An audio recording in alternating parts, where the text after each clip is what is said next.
ఇద్దరి మధ్య అండర్స్టాండింగ్ అండి. తనకు వెళ్ళే చోట నా గురించి చెప్పుద్ది, నేను వెళ్ళే చోట తన గురించి చెప్తాం. ఆ రకంగా ఒకళ్ళు కోఆపరేట్ చేసుకుంటూ వచ్చి మొత్తంలో పంచుకుంటాం. అది వేరే విషయం. 2 ఈవెంట్స్ నుంచి నువ్వు పంపట్లేదు. సార్ అది యాక్చువల్లీ అనిల్ ఇక రావిపూడి మీద గారు నీకు ఎక్కడ కొట్టేశారు చెప్పను, సార్. అలాగే నా గురించి నువ్వు ఎక్కడ చెప్పద్దు. Okay sir. అనిల్ అంతే, మొన్న వచ్చాడు, ఇప్పుడు వచ్చాడు, ఇవ్వాల్సి ఇవ్వలేదు కమిషన్.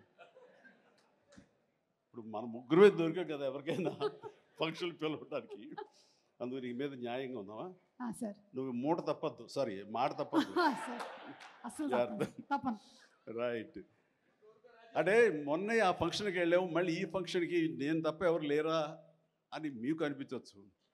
కానీ నెంబర్ ఆఫ్ ఫిల్మ్స్ చేయటం మూలంగా నెంబర్ ఆఫ్ ఈవెంట్స్ చేయాల్సిన పరిస్థితి, సినిమా కథ ఎంత ముఖ్యమో అది ప్రాపర్ టైంలో ఆ డేట్కి రిలీజ్ చేయటం కూడా అంతే ముఖ్యం.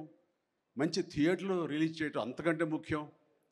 అన్నిటికీ మించి సినిమాని ప్రమోట్ చేయటం, ప్రేక్షకుల గుండెల్లోకి తీసుకువెళ్ళటం, వాళ్ళ మైండ్లో ఈ సినిమా గురించి చెప్పడం అది చాలా చాలా ప్రధానమైపోయింది. ఈ మధ్యకాలంలో అత్యంత అద్భుతంగా ప్రమోషన్ చేసింది అనిల్ రావిపూడి. సంక్రాంతికి వస్తున్నాం, ఎంత బాగా చేశారంటే ఎక్కడ చూస్తే సరే వాళ్ళే కనపడుతున్నారు. ఎక్కడ చూస్తే ఇంత బాగా చేస్తున్నారు, ఇంత సరదాగా చేస్తారు. వెంకటేష్ కూడా చాలా బాగా రియాక్ట్ అవుతున్న స్టేజ్ మీద. ఈ సినిమాకి వెళ్ళాలనే ఫీలింగ్ కలిగింది, అది ఎంతో హెల్ప్ అయ్యింది. సో ప్రమోషన్స్ అనేది అంత ఇంపార్టెంట్. ఈ సినిమాకి వచ్చేసరికి రాజా రవీంద్ర నాకు చెప్పేది ఏంటంటే, అనే మన బ్రహ్మానందం గారి అబ్బాయి సినిమా ఉంది. విన్నాను, ఏదో బ్రహ్మానందం అని. అది ఎప్పుడు రిలీజు ఇదే. కానీ తను 2-3 హీరోల కోసం ట్రై చేశారు. వాళ్ళిద్దరూ రాలేని పరిస్థితిలో ఉన్నారు. నేనే కొంచెం కోఆర్డినేట్ చేస్తాను. ఇప్పుడు ఎవరు హీరో వచ్చే పరిస్థితి లేరు. ఎవరో ఒకళ్ళు మెయిన్ హీరో వస్తారు కానీ సినిమా లేదు. మొత్తం డల్ అయి ఉన్నారు. ఎలాగంటే ఎందుకు బ్రహ్మానందం అబ్బాయి అండి, మన ఫ్యామిలీ అయ్యా, చెప్పు నేను వస్తాను. ఇది నేను సంపాదించుకున్నటువంటి ఈ ఇమేజ్ని ఎంతో కొంత ఒక సినిమా ప్రమోషన్ కోసం, ఒక బిడ్డకి ఒక గుర్తింపు తీసుకురావడం కోసం, ఒక బిడ్డకి భుజం కాయడం కోసంగా నేను వస్తాను. బ్రహ్మానందం ఎందుకంత మొహన పడతాడు, ఫోన్ తీ అని ఇందాక ఆయన చెప్పినట్లుగానే ఫోన్ తీసి బ్రహ్మానందం నేను వస్తున్నాను అని ఏదో మాట్లాడబెడు, నేను వస్తున్నాను, దట్స్ ఇట్, ఇంకా నాకు టైం లేదు, ఏదో మనుషులు ఎదురుగా ఉన్నారు, తర్వాత మాట్లాడి ఫోన్ పెట్టి మళ్ళీ ఇప్పుడు స్టేజ్ మీద ఇప్పుడు మాట్లాడలేదు. అంటే ఇదేదో గొప్పగానో లేకపోతే ఇంకోడో కాదు. మరి ఎక్కడ చూస్తే చిరంజీవి వస్తున్నాడు, ఎవరి టూ మచ్ ఆఫ్ ఎక్స్పోజర్ అంటే అనుకోని నాకేం పర్వాలేదు. నా ఇమేజ్, నా మాటకి నమ్మి కొంతమంది సినిమా బాగుంటే చెప్తాడు, ఈ సినిమాను చూడమని చెప్తున్నాడు అని ప్రేక్షకుల్లో ఆ గుడ్ విల్ ఉంది. కాబట్టి ఆ గుడ్ విల్ని, ఆ ఇమేజ్ని వాడి ఒక సినిమాకి, ఒక బిడ్డకి అది భవిష్యత్తుకు ఉపయోగపడుతుంది అనుకుంటే కనుక ఖచ్చితంగా నేను దాన్ని వెచ్చిస్తాను, దాన్ని స్పెండ్ చేస్తాను, దాన్ని ఖర్చు పెడతాను. చాలామంది ఏంటంటే టూ మచ్ ఆఫ్ ఎక్స్పోజర్ నీ గ్లామర్ని తగ్గించేస్తుంది. గ్లామర్ అనేది గుప్పిట్లో ఉన్నంత వరకే, తెలిస్తే ఏముంది అని అంటే తెరుస్తాను. గ్లామర్ అనేది పోయే గ్లామర్ కాదు, ఇది గుండెల్లో ఉండే అభిమానం అంత తేలిగా తరగదు. 47-48 సంవత్సరాలుగా ఏర్పడినటువంటి ఇది కాంక్రీట్ అయిపోయింది వాళ్ళ గుండెల్లో. కాబట్టి ఎవరు ఎంత తవ్వుకుందామన్నా సరే దాని ఫ్లేవరే వెళ్తుంది తప్ప అసలు మెటీరియల్ వెళ్ళదు గుండెల్లో నుంచి. కాబట్టి ఖచ్చితంగా నా ప్రమేయం, నా ఇది ఆ పిల్లల కోసం కానీ, నా మిత్రుడు, నాకు శిష్యుడు లాంటి వయోవృద్ధుడు ఆ బ్రహ్మానందాన్ని తన కోసంగా నేను రావటం అనేది ఇది నాకు సంతృప్తి. ఎవరి అబ్బాయి నేను కుర్రోడు వచ్చి డిస్టర్బ్ చేయొద్దు ప్లీజ్, సీరియస్గా మాట్లాడతాను. ఏమంటే ఈ చంటబ్బాయి షూటింగ్ జరుగుతుండగా మనందరం బ్రహ్మానందం ఈ సినిమా గురించి మాట్లాడుకోవాలి. కానీ ఇక్కడ ఉన్న ఆత్మీయత, ఆప్యాయత, ఈ ఆత్మీయులు చూస్తుంటే కనుక గతం గుర్తుకొస్తుంది, చెప్పకుండా ఉండలేకపోతున్నాను. అండ్ చంటబ్బాయి షూటింగ్ జరుగుతుండగా నేను ఇందాక చెప్పాడు కదా ఇట్లాంటి హీరో అని కాను నేనంటూ చార్లీ చాప్లిన్ గెటప్ వేసుకుని ఒక దిమ్మ మీద ఉంటుంది. అక్కడ అసలు టెన్షన్గా ఉంది, ఎందుకంటే అది చిన్న కోన్ షేప్లో ఉంటుంది. అక్కడ నిలబడి డ్యాన్స్ చేస్తున్నాను, జంజాల్ గారు చూస్తున్నారు. ఎవడో ఒకడు ఇక్కడ ఉండి ఎర్రిమోహం వేసుకుని విజిల్ వేసేసి అన్నాడు. చాలా డిస్టర్బెన్స్ కనిపిస్తుంది ఎదురుగా ఉండి. ఎవరది పంపించండి అన్నాడు. వెళ్ళి బ్రహ్మానందం జంజాల్ గారు వెనక్కి వచ్చావయ్యా అని వెళ్ళాడు. సరే ఏమనుకున్నా, అయిపోయింది, షార్ట్ అయిపోయింది. సరే ఎవరో కాదండి, అత్తిలో లెక్చర్గా పనిచేస్తున్నాడు, పేరు బ్రహ్మానందం అని. ఓ అట్లాగా, సారీ అండి, నేను ఎవడో అనుకున్నానంటే. లేదండి, మీరు అభిమాని అండి, మీరంటే చాలా ఇష్టం. అందులో లైవ్లో మీరు డ్యాన్స్ చేస్తుంటే వాడు థ్రిల్ అయిపోయి విజిల్ వేసేసాడు, వాడు తెలీదు డిస్టర్బ్ చేయకూడదు అని సంగతి అంటే సరే.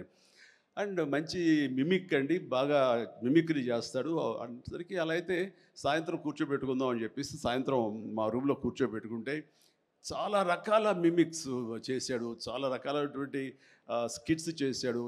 నాకు ఆశ్చర్యం వేస్తుంది, ఇంత టాలెంట్ ఉంటుందా, ఎంత బ్రహ్మాండంగా మాకు కడుపుబ్బు నవ్వించాడు అనమాట. అక్కడి నుంచి ప్రతిరోజు ఈవినింగ్ అయ్యేసరికి తనతో కూర్చోవడం నాకు అలవాటు అయిపోయింది. మరి ఇందులో వేషం లేదా అంటే అదేనండి అడుగుతున్నాడు, ఇంత వేషం ఇవ్వాలని. ఏదో చిన్న క్యారెక్టర్ ఏదో ఇచ్చాను నేను, అది ఇంకా సినిమా రిలీజ్ అయ్యే పరిస్థితి లేదు. అండ్ ఇక్కడే స్టూడియో దగ్గర జరుగుతుంది కదా, రా అని పిలిచారండి, మనకు సరదాగా కాసేపు టైం స్పెండ్ చేయొచ్చు. కానీ ఒక క్యారెక్టర్ ఇవ్వండి అంటే, ఇస్తాను సార్, ఒక రన్నింగ్ క్యారెక్టర్ ఉంది సినిమా అంతా, అది ఇస్తాను అన్న. ఆశ్చర్యపోయాడు, నాకు రన్నింగ్ క్యారెక్టర్ ఈ సినిమా, ఓ అనుకున్నాడు. అది సరిగ్గా నేను కూడా నమ్మాను, రన్నింగ్ క్యారెక్టర్. ఆయన చాలా చతురుడు జంజాల గారు. సో షార్ట్ పెట్టారు, ఫోర్గ్రౌండ్లో రామకృష్ణ బీచ్కి యువతల వైపు, రామకృష్ణ బీచ్ ఒక 400-500 యార్డ్స్ దూరంలో ఉంటుంది. సముద్రం ఒడ్డు, దాని తర్వాత రోడ్డు తర్వాత యువతల బిల్డింగ్లో మేము. సో నేను ఇంకో క్యారెక్టర్ మాట్లాడుకుంటుంటాం. ఆ మనిషికి ఎర్రటి చొక్కా వేశారండి, ఎరుపు చొక్కా. దూరంగా వెళ్ళండి బ్రహ్మానందం గారు, మీరు వెళ్ళి పరిగెత్తుకుంటూ రెండు యాక్షన్ చెప్పిన తర్వాత ఇక్కడికి ఆగండి అని ఏదో మార్క్ వేశారు. అక్కడికి వచ్చి అమ్మయ్య అని ఏదో డైలాగ్ చెప్పండి అన్నారు. అలాగే సార్, యాక్షన్ అన్నారు. బ్రహ్మానందం పరిగెత్తుకుంటూ వస్తున్నాడు. ఈలోగా మేము చేసిన సీన్ మేము చేసిన తర్వాత కట్ సార్ వెళ్ళిపోదాం అన్నారు. అది ఇంకా వస్తూనే ఉన్నాడు, మేము కెమెరా తీసుకుని వెళ్ళిపోయాం. అక్కడికి వచ్చి ఆగిన తర్వాత ఎవరు లేరు అక్కడ, ఇలా చూస్తాడు ఎరుజుపులు. సార్ అదేంటి సార్, నన్ను రమ్మన్నారు, అంత వెళ్ళిపోయారండి సార్, రన్నింగ్ క్యారెక్టర్ అయ్యా ఇది అయిపోయిందిగా అన్నాడు.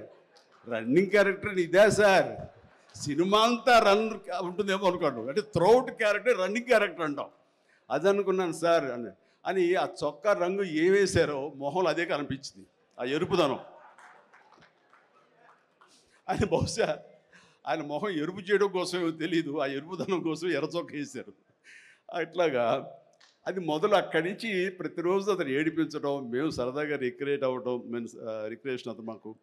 అలా అయిన తర్వాత షెడ్యూల్ అయిపోయిన తర్వాత నాకు అనిపించిందండి, అది చెప్పాల్సింది, ఇంత టాలెంట్ ఉన్న మనుషులు ఇట్లాగే ఉండిపోతే ఇక్కడే అణగారిపోతారు, ఇక్కడే కనుమరుగైపోతారు. ఇది చెన్నై తీసుకెళ్తే దెన్ మెడ్రాస్ తీసుకెళ్తే మనతో పాటు ఉంచుకుంటే మనకున్న పరిచయాలకు అందరితో పరిచయం చేస్తే ఇలాంటి టాలెంట్ ఇంత కొత్తదనంగా కామెడీ చేస్తూ అలరిస్తుంటే ఇలాంటి వాళ్ళకి జస్ట్ భుజం చేయూతను అందిస్తే, భుజం కాస్తే కనుక వీళ్ళకి ఎక్కడికో వెళ్ళిపోతారు కదా, ఆ పని ఎందుకు చేయకూడదు, ఎందుకో స్ఫురణకు వచ్చింది. అండ్ జంజాల గారు ఇచ్చేవరే, కానీ ఆయనకి లిమిటేషన్స్ ఉంటాయి. బట్ నాకున్న పరిచయాల దృష్ట్యా బ్రహ్మానందం నువ్వు ఎక్కడ వెళ్ళాలి అని, ఇంకా అత్రి వెళ్ళిపోతాను సార్, మళ్ళీ లీవ్ అయిపోతున్నాను. నువ్వు వెళ్ళలేదు, రేపు పొద్దున్న నాతో పాటు మెడ్రాస్ వస్తావు, ఏమవుతుందంటే ఫ్రెండ్కి చెప్పి లీవ్ ఎక్స్టెండ్ చేయిస్తాను సార్ అన్నాడు. రేపు నాతో పాటు ఫ్లైట్ ఎక్కాను సార్, బట్టలు తెచ్చుకోలేదు సార్, మెడ్రాస్లో దొరుకుతాయి లేవయ్యరా అని నా మేకప్ మ్యాన్ బోర్డింగ్ పాస్ ఇతనికి ఇచ్చేసేసి ఆ మేకప్ మ్యాన్ వేరే ఫ్లైట్లోనో లేదా వేరే రోజు రమ్మని చెప్పేసి అదే ఫ్లైట్లో నా పక్కన ఎక్కించుకుని నేను తీసుకురావడం. అతను ఫ్లైటు, ఎయిర్పోర్టు ఇవన్నీ కొత్త. సరిగ్గా ఇప్పుడు మీమ్స్లో మొహం పెడతాడు కదండి, ఎరుపు మొహం పెడతాడు కదా, రెడ్ ఫేస్ పెడతాడు కదండి, ఆ రెడ్ ఫేస్ అతనికి త్రోట్ అలా ఫిక్స్ అయిపోయింది. ఆ ఫ్లైట్ ఎక్కడం, ఆ ఎయిర్ హోస్టెస్ చుట్టూ ఇవన్నీ కలిపి. అండ్ ఆ తర్వాత ఇంటికి తీసుకెళ్ళాను. అసలు ఒక ట్రాన్స్లో ఉన్నాడని నాకు తర్వాత చెప్తాడు. మా వెళ్ళేసరికి ఈడేవడరా బాబు, అసలు ఇంత ఎర్రటి ఫేస్ వేసుకుని వచ్చాడో అని మా తమ్ముళ్ళు ఇద్దరు ఇతను చూసి వింతగా చూడటం, అన్నయ్య వచ్చి మన డైనింగ్ టేబుల్ మీద వీళ్ళు కూర్చోబెడికి భోజనం పెట్టడం, వాటితో పాటు టైం స్పెండ్ చేయటం, ఇవన్నీ చూస్తుండే వాళ్ళకి అన్నయ్యకి ఎంతో నచ్చితేనే కానీ ఒక మనిషిని ఇలాగా దగ్గర దరిచేరడం అని చెప్పేసి అనుకుంటూ వాళ్ళ ఆ రోజు నుంచి ఎక్కడ ఏ 100th ఫంక్షన్ జరిగినా, ఎక్కడ ఏ ముహూర్తాలు జరిగినా, ఎక్కడ ఏ పార్టీలు జరిగినా సరే బ్రహ్మానందాన్ని వెంట వేసుకుని నేను అందరి దగ్గరికి వెళ్ళటం. అక్కడికి వెళ్ళిన తర్వాత పెద్ద పెద్ద ప్రొడక్షన్ హౌసెస్ నిర్మాతలకు పరిచయం చేయటం, బ్రహ్మాండం చేయవే అదే బిచ్చి అంటే వెంటనే ఆయన చేసేయటం, వాడికి భలే చేస్తున్నాడయ్యా అని అంటాం. అక్కడి నుంచి రావు గోపాలరావు గారు, రామలింగయ్య గారు ఇలాంటి క్యారెక్టర్ యాక్టర్ల దగ్గర ఆ షూటింగ్ ఉంటే అక్కడ చేయించడం. అలాగే కొండవీటి రాజా ఇలాంటి 100th ఫంక్షన్ జరుగుతుంటే కనుక రాఘవేంద్ర గారు, దేవి ప్రసాద్ గారు ఇలాంటి వాళ్ళ దగ్గర తను చేయించడం. ఇట్లాగా తనకి నేను అంబాసిడర్ని, తనకి ఏజెంట్ని అయ్యి తనకి టాలెంట్ని అందరికీ తెలిసేలాగా ఆ ప్రయత్నం చేశారు. ఎందుకంటే అంత టాలెంటెడ్, అంత పొటెన్షియాలిటీ ఉన్న వ్యక్తి వెళ్ళిపోకూడదు. ఈ రోజున ఎంతోమంది అలాంటి ఊపు లేక, అలాంటి ఉత్సాహం లేక, అలాంటి ప్రోత్సాహం లేక, అలా చేయూతించేవాళ్ళు లేక, ఎంకరేజ్ చేసేవాళ్ళు లేక ఎంతోమంది అణగారిపోయి ఉంటుంటారు మహానటులు. బట్ బ్రహ్మానందాన్ని అలా కాదని తీసుకొచ్చి చేసినందుకు ఇప్పటికీ మా ఇద్దరి మధ్య ఆ సత్సంబంధం ఉంది, ఆ ప్రేమానురాగాలు ఉన్నాయి, ఆ గురు శిష్యుల అనుబంధం ఉంది. అండ్ అది ఈ రోజున ఇలాంటి గొప్ప ఫీల్డ్లో, ఇంత అద్భుతమైన ఫీల్డ్లో ఇంతగా రాణించి బ్రహ్మానందం అంటే ఒక ఎన్ని రకాల అవార్డులు, Guinness book awards, Padma awards, ఇంకా ఒకటేంటండి ఎన్నెన్నో. ఒకసారి వాళ్ళ ఇంటికి వెళ్తే కనుక ఇంత పెద్ద హాల్ నిండా తనకు వచ్చేటువంటి మెమెంటోస్తో నింపేశాడు. అంటే ఎంత తన చరిత్ర అంతా కనపడుతుంది ఆ రూమ్లో. నాకు ఆశ్చర్యం వేసింది, అద్భుతం అనిపించింది. అలాంటి బ్రహ్మానందం ఇలాంటి ఫీల్డ్లో తన బిడ్డలను కూడా తీసుకురావాలి అంటూ ఈ రోజున రాజా గౌతమ్ 2-3 సినిమాలు చేసినా సరే, అవి అంతంతగా అలరించినా సరే, బట్ ఈ సినిమా మళ్ళీ మనకు ప్రయత్నం చేస్తున్నప్పుడు బ్రహ్మానందంతో పాటు మరొక ఇంట్లో వ్యక్తిగా దానికి రావాలి, ఈ సభకు రావాలి, దీనికి 10 మందికి తెలిసొచ్చేలాగా నా వంతు ప్రయత్నం చేయాలి అని. ఆ తర్వాత దీని డైరెక్టర్ నిఖిల్, యంగ్స్టర్స్, ఈ యంగ్స్టర్స్ యొక్క థాట్స్ చాలా ఫ్రెష్గా ఉంటాయి. ఇలాంటి ఫ్రెష్ థాట్స్, ఇలా మోడర్న్ టేకింగ్ తోటి వాళ్ళు ఖచ్చితంగా జనం పల్స్ బాగా తెలిసిన వాళ్ళు కాబట్టి వాళ్ళు తీయాల్సిన విధంగా ఇది అద్భుతంగా తీస్తారని, సరిగ్గా ఫిబ్రవరి 14th ఈ సినిమా వస్తుంది, అలరిస్తున్న ప్రగాఢమైన నమ్మకం నాకుంది. కాబట్టి ఈ సినిమాని డైరెక్ట్ చేసినటువంటి నిఖిల్కి, అలాగే రాహుల్కి నిర్మాతకి, అండ్ మిగతా సభ్యులందరూ ఎవరైతే ఉన్నారో టెక్నీషియన్స్, మన సార్ పేరున మ్యూజిక్ డైరెక్టరు శాండిలియా గారికి, అండ్ వీళ్ళందరికీ నేను మనస్ఫూర్తి అభినందన తెలియజేస్తాను. ఇక నాకు ఇష్టమైన నటుల్లో మళ్ళీ మన రఘుబాబు, తర్వాత వెన్నెల కిషోర్ గారు, మన రాజీవ్, అండ్ వీళ్ళు ఇందులో ఈ సినిమాలు ఉండటం అనేది మామూలు సినిమా కాదు, చాలా పెద్ద సినిమా అన్న భావం కలిగింది. అండ్ ఖచ్చితంగా వాళ్ళందరి సపోర్టు ఈ సినిమా ఒక నిండుదనాన్ని తీసుకొచ్చిందని నేను భావిస్తున్నాను.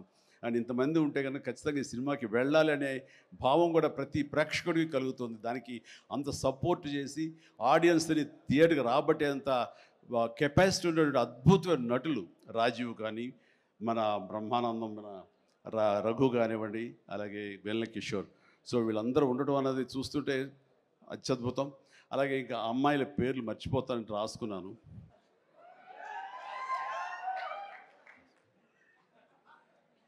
ప్రియ, ఐశ్వర్య, ద్వివేజ, ముగ్గురు బాగున్నారమ్మా. ఎవరు అంటే అనిల్ అనిగే చెప్పేవాడే. సో మీరందరూ కూడా ఇందులో చక్కగా చేస్తుంటారని అనుకుంటున్నాను. And all the very best అమ్మా, గాడ్ బ్లెస్. అండ్ మరొకసారి ఇలాంటి చిత్రాల్ని ఆదరించండి, అండ్ ఇలాంటి వాళ్ళని ఆశీస్సులు అందజేయండి. వీళ్ళకి అద్భుతమైన భవిష్యత్తు మీరే ఇవ్వాలని ప్రేక్షకులకి నేను తెలియజేసుకుంటూ, ఇలాంటి వేడుకలో పాలు పంచుకోవడానికి నాకు అవకాశం ఇచ్చినటువంటి బ్రహ్మానందంకి మరీ అంటే బ్రహ్మానందం ఈజ్ ఎవరో కాదు, నా ఆల్టర్ ఈగో, నా సోల్మేట్.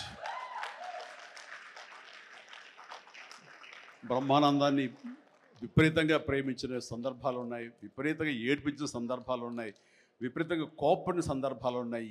ఏది జరిగినా సరే ఒక ఫాదర్ లాంటి వాడు, తనకంటే నేను చిన్నవాడినైనా సరే నన్ను ఎప్పుడూ పెద్దగా చూస్తుంటాడు.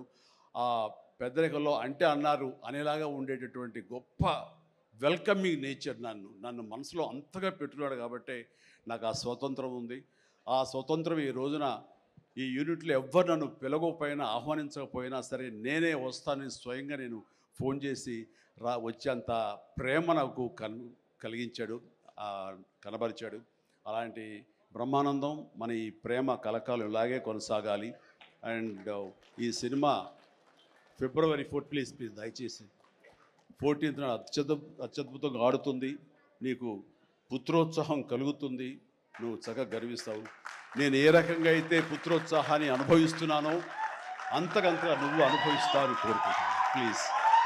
ఎందుకంటే మనం ఎంత సంపాదించాం, బ్యాంక్స్లో ఎన్ని కోట్లు డిపాజిట్ చేసుకున్నాము, ఇక ల్యాండ్ బ్యాంక్ ఎంత మనం చేసుకున్నాము, అది కాదు మనకు సంతోషాన్ని ఇచ్చేది. మన బిడ్డలు అభివృద్ధిలోకి వచ్చి వాళ్ళు చక్కగా ఫ్లరిష్ అయితే అది ఇచ్చేటటువంటి గొప్ప సంపద, ఆనందం, సంతృప్తి అది అంతా ఇంత కాదు. మనం ఎన్ని సంపాదించి బిడ్డలు సరైన మార్గంలో లేకపోతే ఎంతగా కృంగిపోతాం కూడా మనం ఊహించుకోవచ్చు. ఇప్పుడు అలాంటి పరిస్థితి రాకుండా బిడ్డలు ముందు అసలు బుద్ధులు బంగారం నీ బిడ్డలు ఇద్దరి, అది నాకు తెలుసు. బట్ వాళ్ళ భవిష్యత్తు కూడా బంగారంగా ఉంటుందని మనస్ఫూర్తిగా నేను ఆశిస్తాను. భగవంతుని ఆంజనేయ స్వామి నేను కోరుతున్నాను. ఇక కొసమెరుపు ఇక్కడ అనిల్, గాడ్ బ్లెస్ యువరా, అండ్ అనిల్ రావుపూడి సినిమా అన్న దగ్గర నుంచి అతను చెప్పిన లైన్ దగ్గర నుంచి నాకు కొత్త ఉత్సాహం వచ్చేస్తుంది. ఎప్పుడప్పుడు సెట్లకి వెళ్తాం, ఎప్పుడు ఆ కామెడీ చేద్దామని. అంటే ఈ మధ్య పొలిటికల్గా వెళ్ళినప్పుడండి, పాలిటిక్స్లో ఉన్నప్పుడు ప్రతిరోజు స్ట్రెస్ఫుల్ అండ్ ఎంతో సరదాగా ఉత్సాహంగా ఉండేవాడు నేను సినిమాల్లో ఉండగా. అక్కడికి వెళ్ళిన తర్వాత ప్రతిదీ స్ట్రెస్సే. అన్నవాడిని అననవాడిని కూడా తిట్టాలి, ఏం తిట్టాలి, తిట్లు రాసుకుంటూ మొత్తం స్ట్రెస్ఫుల్గా ఉండేది. కొన్నాళ్ళు పోయిన తర్వాత మా ఆవిడ అడిగింది, ఏంటండి మీరు దేనికి స్పందించట్లేదు, దేనికి పెద్ద నవ్వటం లేదు, ఏమైంది? ఏమో నాలో హాస్య గ్రంథులు దొబ్బేసాయేమో అన్న ఫీలింగ్ నాకు వచ్చింది ఈ పొలిటికల్గా. అందుకని మళ్ళీ 150 సినిమా తర్వాత ఎక్కడో కొంచెం నిద్ర లేచి నవ్వడం మొదలుపెట్టి ఈ సినిమాతోటి నాలో ఉన్న హాస్య గ్రంథులు మళ్ళీ తిరిగి హాస్యం తారాస్థాయికి వెళ్తుందని ఆశిస్తున్నాను. అండ్ కూర్చున్నప్పుడల్లా అతని ఎనర్జీ అంత ఇంత కాదు. ఆ చెప్తుంటే నాకు వచ్చేస్తుంది అనమాట. అతను ఏదో చెప్తుంటే నేను ఇంకోటిదే చెప్పేస్తాను. అట్లా ఇద్దరం ఒకళ్ళు కంట్రిబ్యూట్ చేసుకుంటూ ఇలాంటి యంగ్ డైరెక్టర్ దగ్గర చేయటం మూలంగా నన్ను నేను మళ్ళీ కొత్తగా ఆవిష్కరించుకున్నట్లు ఉంటుంది. అండ్ అన్నాను, మన వైన్ ఓల్డ్ వైనే, బట్ న్యూ బాటిల్ అది నువ్వు. కాబట్టి మన కాంబినేషన్ డెఫినెట్గా మళ్ళీ కొడతామంటే సందేహం లేదు, నాకు ఏ డౌట్ లేదు. ఖచ్చితంగా కొడతాం అండ్ ఖచ్చితంగా ఉంటాడు. అండ్ చాలా సంతోషం. ఎవరో చెప్తున్నారు ఇక ఉంటారు సార్, ఖచ్చితంగా చైల్డ్ క్యారెక్టర్ ఏంటి? చాలా సంతోషం అంటే చాలా కాలాతీతం అయింది అండ్ చాలా సంతోషంగా ఉంది. అండ్ మరొకసారి యూనిట్ సభ్యులు ప్రతి ఒక్కరికి నాగాశ్విన్ ఇప్పుడే అంటున్నాం. నాగాశ్విన్ అన్నాడు, ఏదో సార్ సినిమా ఎప్పుడు ఫినిష్ చేస్తావయ్యా అని. సార్ త్వరగా చేసేసేయాలనిపిస్తుంది సార్, టైం వేస్ట్ చేయకండి సార్, వాల్యుబుల్ టైం ఇది, మీరు మంచి ప్రైమ్ యూత్లో ఉన్నారు అండ్ త్వరగా చేసేసేయండి అంటే, అదే సార్ థ్యాంక్ యూ సార్ మీరు అంత ఇదిగా అంటారంటే, నేను ఊరికి అంటలేదు, త్వరగా ఫినిష్ చేసి నాకేదైనా ఉపయోగపడి నా గురించి ఆలోచిస్తాను అని. అంటే ఇలాంటి యంగ్స్టర్స్ చేస్తే కనుక మనం కొత్త ఉత్సాహంగా ఉంటుంది, కొత్తగా మా ఎనర్జీ ఉంటుంది. ఆ ఎనర్జీ తోటి మళ్ళీ ప్రేక్షకుల్ని అలరించే సినిమాలు రాగలిగితే కనుక వావ్, అంతకని ఏం కావాల్సినే ఉంది. అంటే ఈ జన్మంతా ఇంకా రాజకీయాలకి దూరంగా ఉంటూ సినిమాలకి అతి దగ్గరగా ఉంటూ హక్కును చేర్చుకుంటూ ఆ కళాన్ని తలుతూ ఉంటాను. అది అంటే చాలామందికి డౌట్లు వస్తున్నాయి, ఏంటి కొంచెం అటు వెళ్తాడా ఏంటి, వాళ్ళకి పెద్ద పెద్ద వాళ్ళందరికీ దగ్గర అవుతున్నాడు, వాళ్ళందరూ దగ్గర చేసుకుని ప్రయత్నం చేస్తున్నారంటే కాదు, మరో రకంగా సేవలు అందివ్వడం కోసంగా చేయడమే తప్ప అంతకు మించి పొలిటికల్గా వెళ్ళటం అనేది లేదు. ఆ డౌట్ పెట్టుకోవద్దు my dear friends, media friends, లేదు పొలిటికల్గా వద్దు. పొలిటికల్గా ముందుకు వెళ్ళటానికి నేను అనుకున్న లక్ష్యాల్ని, నేను అనుకున్న సేవాభావాల్ని, ఆ సేవల్ని చేయడం కోసంగా పవన్ కళ్యాణ్ ఉన్నాడు, ముందుకు వెళ్తున్నాడు. Yes, thank you so much, love you all. Brahmanandam మరొకసారి పెద్ద హిట్ అవుతుంది, అవ్వాలి. దాన్ని మీరందరూ హక్కును చేర్చుకోండి, మీ ఆశీస్సులు ఇవ్వండి. బిడ్డ గౌతమ్కి మంచి భవిష్యత్తు అందివ్వండి. ఆ తండ్రికి పుత్రోత్సాహం మెండుగా పొందే అవకాశాన్ని మీ చేతుల్లో ఉంది, మీ ఆశీస్సుల వల్ల వస్తుందని ప్రగాఢంగా నమ్ముతూ ముగిస్తున్నాను. Thank you so much. Suma, payment sir Anil గారి అకౌంట్లోకి వేసాను సార్. రాజీవ్ మొత్తం అంతా మీ ఇద్దరు తీసేసుకున్నారా? నాకు ఇబ్బంది చెప్పండి అయ్యా. Thank you.